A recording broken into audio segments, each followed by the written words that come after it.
I know Eastman and Hall have surrendered and had their mugshots released. I wonder who the others that have surrendered. Breaking news out of Georgia, where 4 more of Donald Trump's co-defendants surrendered at Atlanta's Rice Street Jail within just the last few hours. So a total of 6 now booked. And we have mugshots of the first few to get booked. We still have 13 surrenders to go, including Trump himself, as we await his surrender tomorrow. We're going to learn here that Rudy Giuliani's traveling now to Atlanta, and we could know this afternoon whether Mark Meadows will be allowed to delay his surrender to authorities. NBC's Von Hilliard's in Atlanta. Also joining us is Cynthia Oxney, former federal prosecutor, and Dave Ehrenberg, Florida State Attorney for Palm Beach County. Vaughn, what more do we know about Giuliani now traveling to Atlanta and any other people that may surrender today?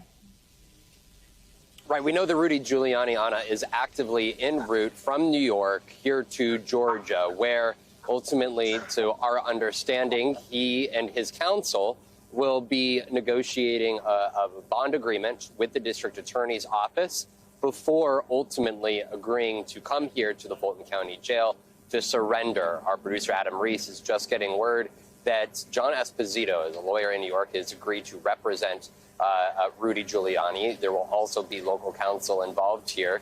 For Rudy Giuliani, this is somebody here who is, over the last days, has been actively engaged in conversations, trying to find Georgia counsel who could represent him here in the courts. He has till Friday to surrender, but we expect in the hours ahead for him to not only appear at the courthouse, but then also potentially the jail here just about 15 minutes down the road from there.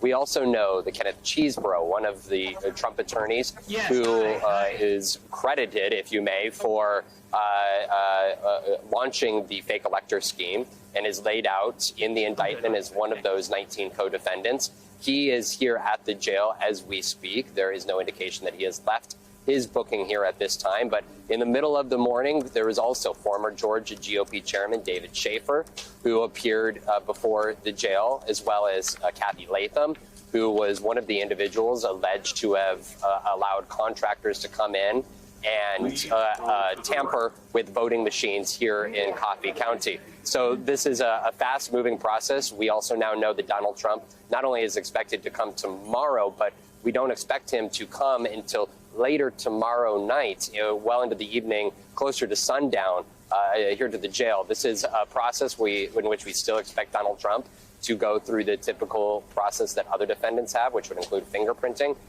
potentially even a mugshot. Each of the defendants that have come in so far have had to go through that process. And so this is still very much of an active scene here in the heart of Atlanta, Anna.